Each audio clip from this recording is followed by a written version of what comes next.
तो लगातार कोरोना का रफ्तार है वो सूबे में बेहद ही तेजी के साथ बढ़ रहा है। लेकिन इन सबके बीच सवाल ये कि एक वक्त हमने देखा है कि पिछले पन्नों को अगर पलट के देखें तो कुछ टाइम पहले ये चीज़ों में थोड़ी कमी आई थी, लेकिन एकाएक प्रवासी मजदूरों के आगमन के बाद इसमें बढ़ोतरी भी देखने को मिल रही है। इस पर ज्यादा जानकारी के लिए संवाददाता धनबाद से अभिषेक हमारे साथ जुड़े हुए, उनके पास चलते हैं। अभिषेक, हमने देखा कि लगातार आंकड़े जो हैं वो झारखंड में बढ़ते जा रहे हैं। अब कोरोना जो था, कोरोना वायरस, वो शहरों तक सीमित था, लेकिन अब वो शहरों तक सीमित नहीं है। अब गांव में भी कोरोना के संक्रमित मिल रहे हैं, प्रवासी मजदूरों में संक्रमित मिल रहे हैं। अब झारखंड के लिए कितनी ये चिंता की बात?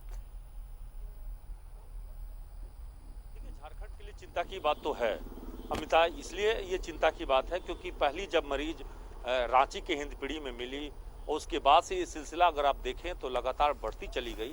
और ये बात आपने ठीक कहा कि पहले ये शहरों तक सीमित था, लेकिन अब ये ग्रामीण क्षेत्रों में, और उसकी कारण भी है। कारण यह है कि जैसे जैसे प्रवासी मजदूर अपने गांव की ओर लौटे हैं और जाहिर है कि वो शहरों से ही आए हैं। जैसे सबसे ज़्यादा जो हॉट स्पॉट एरिया है इस वक्त में महानगरों का, उसमें मुंबई अफेक्टेड सबसे ज़्यादा है, दिल्ली अफेक्टेड है। तो ऐसे शहरों से जो लोग आए हैं, साउथ से जो लोग लौटे, उसके बाद अपने साथ ये संक्रमण भी लेके आए। और नतीजा यह है कि झारखंड जो पहले बचा हुआ था, अगर शुरुआती दौर पे देखें तो झारखंड में बहुत ज़्यादा मामले बहुत तेजी से सभी जिलों में नहीं फैले थे। यानी 24 जिलों में कहें तो 21 जिलों तक ये पहुंचा। और उसकी रफ्तार की बात करें तो ये बहुत देर से फैला। कई जिले, मतलब 13-14 जिले तो कहें कि थर्ड फेज में, जब लॉकडाउन का तीसरा फेज आया उसके बाद से ये स्प्रेड आउट हुआ है। इसका मतलब यह है कि शुरुआत का जो फर्स्ट फेज और सेकंड फेज रहा उसमें झारखंड में बहुत लिमिटेड मामले रहे। आपने देखा होगा शुरुआती दौर पे ये मामला जो है रांची में रहा, हजारीबाग में रहे, बोकारो में रहे, और उसके बाद धनबाद में अगर आप जिक्र करूं, धनबाद का उदाहरण दूं तो 16 मई को पहला केस आया और 16 मई से कल तक, यानी कल जो है अगर बीच में 26 के बीच का अगर हम देखें तो इस बीच में टोटल 13 मरीज आए। पहला जो मरीज पाया गया था बाघाकुड़ी में, उसकी केस हिस्ट्री बंगाल से जुड़ी हुई थी, बाघाकुड़ी का। और दूसरा जो आया वो बोकारो से था। आपको याद होगा कि रेलकर्मी इफेक्ट हुआ था, संक्रमित हुआ था हीरापुर के। तो उसके बाद डीएस कॉलोनी का वो था। उसके बाद ये सिलसिला थमने का नाम नहीं ले रही। और उसके बाद मुंबई से सबसे ज्यादा अफेक्टेड हुआ है धनबाद के मरीज। अगर आप इससे बात करें तो धनबाद के जो भी प्रवासी मजदूर आए उसमें से 13 में से 7 मुंबई से लौटे, एक सूरत से लौटा, माफ करेंगे 2 जो है सूरत से लौटा है, वो एक ही परिवार के लोग थे। और उसके बाद ये सिलसिला थमने का नाम। कल जिस महिला की सिंदरी की बात आपने बताया, वो सीए की छात्रा दिल्ली से लौटी और उसकी पॉजिटिव पाई गई है, 19 मई को लौटी थी राजधानी से। तो और एक बड़ी बात यह है कि अब जो है अभी तक बाहर से मजदूर आ रहे थे। एक खतरा कल के लिए अगर कहें तो बड़ा खतरा जो है देखने को मिला, वह है कि सदर अस्पताल के लैब टेक्नीशियन, एक महिला और एक पुरुष, दोनों संक्रमित का शिकार हो गए। ये दरअसल सैंपल कलेक्शन का काम करते थे, रजिस्ट्रेशन का काम करते थे, और वो एक तरह से कहें कि कहीं ना कहीं इसमें चूक हुई होगी, तभी ऐसा हुआ होगा। क्योंकि जब वो यहाँ पे सदर अस्पताल में बहुत सारे लोग पहुंचते हैं अपनी जांच कराने के लिए, लेकिन उसमें से वो किसी संक्रमित व्यक्ति के संपर्क में आ गए। और अब हालात क्या है देखिए, इस वक्त हम जहाँ पे हैं ये धनबाद का सदर हॉस्पिटल है और सिविल सर्जन कार्यालय के ठीक इसी कैंपस में, सिविल सर्जन कार्यालय के ठीक पीछे वाला जो कैंपस, इसी कैंपस में सदर अस्पताल भी चलता है।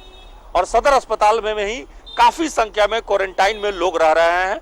और यहाँ पे महिला चिकित्सक हो, पुरुष चिकित्सक हो, पैरामेडिकल स्टाफ, डॉक्टर्स हो, वो अपनी ड्यूटी दे रहे हैं। कल उन्होंने जैसे पता चला कि 2 संक्रमित हो गए, उसके बाद से कहें कि काफी ज्यादा हंगामा भी पैरामेडिकल स्टाफ ने किया था अपनी सुरक्षा को लेकर।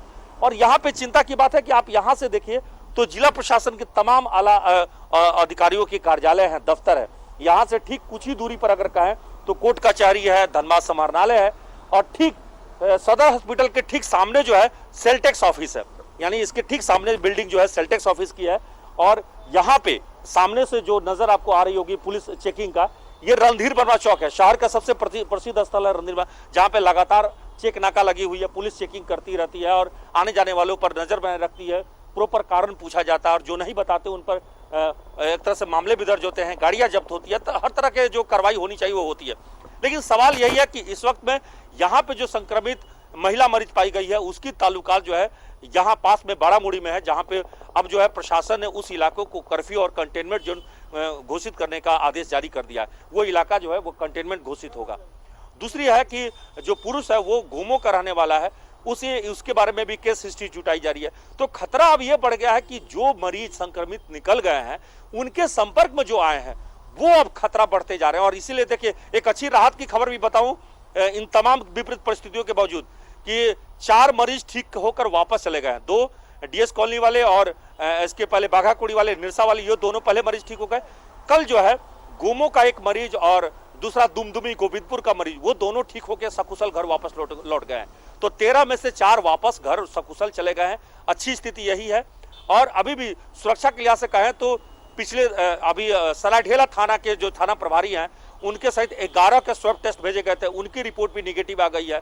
तो खतरा तो है कि खतरा है, हम सभी के लिए खतरा है। जैसे हम सभी अगर कहीं किसी जगह काम करते हैं, भीड़ भाड़ जगह जाते हैं, रेलवे स्टेशन हो, बाजार हो, मार्केट हो, दुकानों, कहीं पे भी आप जा रहे हैं, यदि आप भीड़ भाड़ में हैं तो आप खतरा से बच नहीं सकते और सुरक्षा का उपाय करना होगा। और सोशल डिस्टेंस के अलावा कोई चारा नहीं बचा है। देखिए अमिता, एक बात बता दूं कि इस मामले में लोग जो है चाहे जितना दलील देना हो, जितना तर्क देना हो, आप दे लीजिए, लेकिन कोई खतरा को, संक्रमण से बचने का एकमात्र उपाय यही है कि जब कोई कहीं भीड़ भाड़ में जाए, कहीं बाजार में जाए, आवश्यक नहीं हो तो बिल्कुल मत जाए, और अगर जाना भी पड़े तो मेंटेन करिए। सोशल डिस्टेंस का मतलब होता है सामाजिक दूरी नहीं, मतलब कहने का मतलब है कि अब इसी के साथ मतलब जीना सीखना होगा, क्योंकि अगर सोशल डिस्टेंस का पालन करते हुए लोग अपने कामों को करें, लगातार उनके काम में बाधा ना आए, लेकिन इसके साथ जीने की सीख लेनी होगी। लेकिन कई लोग, आपने सही कहा अभिषेक, कि कई लोग इस चीज से सीख नहीं ले रहे, और जिसकी वजह है कि संक्रमण का जो दायरा है वो दिन प्रतिदिन बढ़ता जा रहा है।